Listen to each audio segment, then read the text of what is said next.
So we're going to start this Mr. Webb-cam by focusing on something awful that can only inspire you to greatness. Here we go. It's the mighty Barnet FC, who probably don't get as much credit as they deserve for how amazing they truly are. Now what we're actually going to do right now, this is the fourth instalment, and this is looking at Christian attitudes towards women. As Christianity teaches equality, many Christians believe men and women should have equal rights and roles in life. Other Christians believe that men and women have different roles, but both roles have an equal value.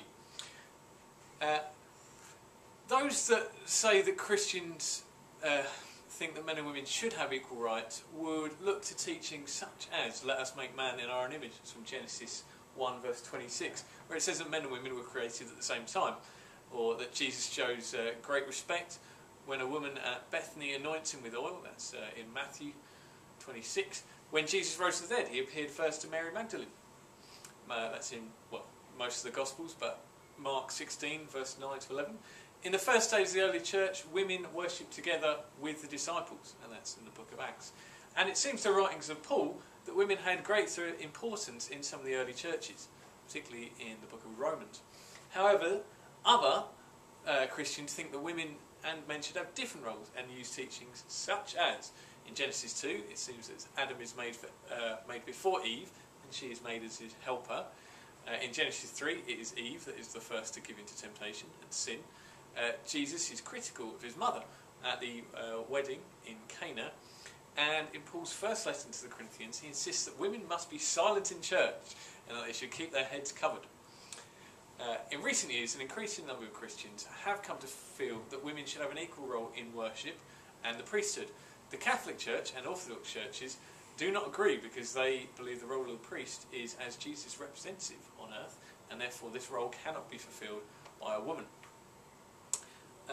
Keywords. Well, you might want to use the term lay reader. So a lay member of the church is somebody who is not ordained, not a bishop or a vicar or a priest or anything, especially in the Anglican or Roman Catholic churches, who is authorised to read some parts of the service.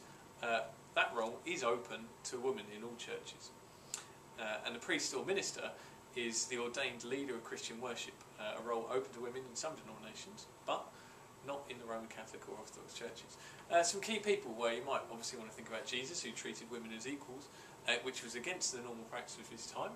We've got Mary, the mother of Jesus, seen by many Christians as the ideal concept of motherhood, because God chose her to be the person to give birth to Jesus. Mary Magdalene, one of the companions of Jesus, showing that he treated women equally. And you've got Paul. In his letters in the New Testament, Paul showed contradictory views about women, as we mentioned earlier. It is only in the past 100 years that women have been allowed to become priests and ministers, and as we know, it's still not permitted in the Roman Catholic or Orthodox churches.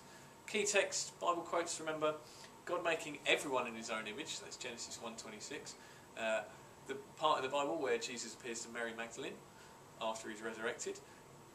That in some of the New Testament, women are quite important in the early churches, and you've got that text from 1 Corinthians where Paul teaches that women should cover their heads and be silent in church, showing that men were